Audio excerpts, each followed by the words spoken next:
안녕하십니까. 공병호 TV의 공병호입니다. 시대의 변화를 정확히 읽고 미리미리 준비하는 일의 중요성은 아무리 강조해도 지나친 법이 없습니다. 직업인으로서 뿐만 아니고 생활인으로서 그리고 가장으로서 뭔가 미래를 대비하는 것은 대단히 중요한 그런 점입니다. 중산층과 노동시장의 변화에 대해서 괄목할 만한 그런 사실이 1월 2일자 매일경제신문에 실렸습니다. 첫 번째 질문입니다. 어떤 변화인가? 노동시장의 변화에 대한 연구를 수행한 분은 신광영 중앙대 교수입니다. 2007년부터 2017년까지 한국 노동 패널 자료를 이용해 가지고 중산층의 지위 변화에 관한 연구를 수행하고 그 결과를 매일경제가 실었습니다.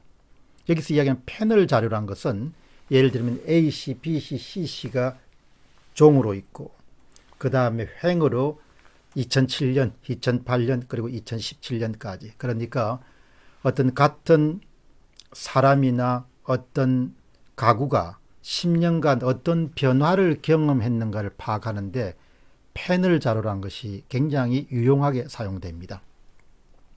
연구 목적은 10년 동안 얼마나 중산층의 지위가 변화해 왔는가, 그렇게 A씨가 10년 동안 어떤 변화를 경험해 왔는가, B씨가 어떤 변화를 경험해 왔는가, 그렇게 10년째 패널 자료를 가지고 분석한 것이기 때문에 대단히 교훈적이고 실용적이고 구체적인 그런 정보를 담고 있습니다.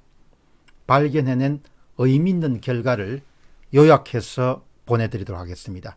첫 번째 발견은 2007년 소득이 높고 고용 형태가 상대적으로 안정적인 핵심적 중산층을 이루는 핵심은 첫째는 관리직이고 둘째는 전문직입니다.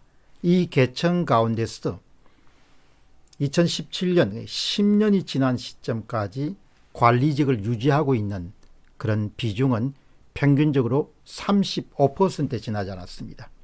전문직의 경우에는 55.8%가 10년 이후에도 전문직의 지위를 유지할 수 있습니다. 여기서 관리직은 기업의 과장직 이상을 이야기하고 전문직은 의사, 변호사, 사회복지사, 감정평가사, 공인중개사 등을 이야기합니다.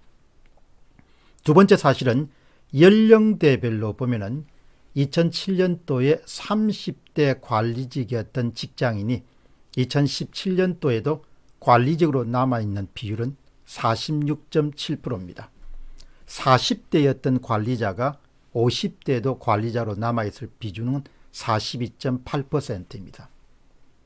세 번째는 2007년도에 30대 전문직 종사자가 2017년도에도 전문직을 계속 유지하고 있는 그런 경우에는 60% 정도였어요. 그러나 40대였던 전문직이 50대에도 자리를 유지하는 비중은 58.7%였습니다. 다시 이야기하면 화이트 칼라로 대표되는 관리직 종사자들이 설 수 있는 땅이 점점 축소되고 있다. 그런 점을 2007년부터 2017년 사이의 자료가 증명해 주고 있습니다. 이런 연구 결과에 대해서 연구를 수행한 중앙대학교의 신광영 교수는 이런 설명을 더합니다. 가장 큰 문제는 한참 아이들이 커가고 교육비 부담이 가중되는 40대, 50대 사이에 중산층 지위를 유지하지 못한 채 이탈하는 경우가 상당히 많다는 점입니다. 또한 교육비뿐만 아니고 노후 준비도 불안해져서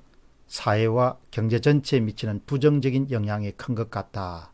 그런 결과를 도출해냈다고 이렇게 이야기했습니다. 또한 관리직에서 이탈한 사람들은 그 다음 단계는 훨씬 질이 낮은 그런 일자리로 이동하고 재취업도 쉽지 않았다. 어떤 궤적을 이탈하고 나면 노동시장 자체가 워낙 경직적이기 때문에 원래 보수를 지불했던 수준 정도의 직장을 잡기가 어려운 그런 점이 실증적으로 증명되었다는 것이 바로 이번 연구가 갖고 있는 의미입니다. 마지막 질문은 우리가 알아야 할 일입니다. 2007년부터 2017년에 10년이 이런 변화가 일어났다면 지금부터 2020년부터 2030년 정도는 훨씬 더 심한 변화가 일어날 것으로 봅니다. 이유는 한국 경제의 장기 침체가 거의 확실하고 1% 정도로, 그러면 고용이 축소되고 조직을 슬림하는 그런 분위기가 평배할 겁니다. 두 번째는 플랫폼 기업이 급성장하고, 세 번째는 인공지능이 상용화되고, 네 번째는 모바일 거래가 활성화가 되고, 다섯 번째는 사무자동화가 급속히 진행되고, 여섯 번째는 공장 자동화로 인해서 관리직의 비중이 크게 축소될 수밖에 없습니다. 특히 인공지능이 대중화되면 전문직들도 영향을 받을 수밖에 없습니다. 여기에다가 한국의 노동시장은 유별날 정도로 경직적입니다. 따라서 기존의 일자리를 잃고 나면은 다시 그 수준 정도의 일자리를 얻는 것은 아주 확률적으로 어렵습니다. 이렇게 해서 많은 사람들이 자영업 시장에 준비되지 않은 채로 쏟아져 나오게 됩니다. 한두 번 정도의 실패만으로 중산층 지위는 바로 하류층으로 추락하고 마는 그런 가능성이 부쩍 높아진 사회를 우리가 살아가고 있습니다. 따라서 정부는 성장률을 끌어올리기 위해서 미봉책이 아니라 구조개혁에 박차를 가함으로써 성장률을 실질적으로 끌어올릴 수 있는 그런 방안을 제시할 수 있어야 되고, 특히 노동시장을 유연하는 부분들은 무엇보다도 중요한 그런 과제입니다. 그리고 시장 수요와 시대 변화를 수용하는 교육개혁으로서 제대로 교육을 잘 받고 노동시장에 진출할 수 있도록 젊은이들에게 기회를 제공하는 것이 또한 중요한 그런 사회 과제다, 이 점을 강조하고 있습니다. 무엇보다도 이렇게 사회와 국가가 노력도 해야 되지만 특별히 중요한 것은 개개인이 사업가 마인드를 이런 시점부터 갖추고, 학창시절은 물론이고 직장 생활에서도 지속적으로 시장에서 수요가 있는 가치를 만들어낼 수 있는 그런 인재로 자기 자신을 만들어내기 위해서 스스로 개발하고 성장시키는 그런 노력들이 꾸준하게 진행될 필요가 있다는 점입니다. 준비된 사람만이 위기를 피할 수 있고 기회를 잡을 수 있다는 사실을 많은 분들이 함께 나누기를 바랍니다. 공병호TV의 공병호였습니다. 감사합니다.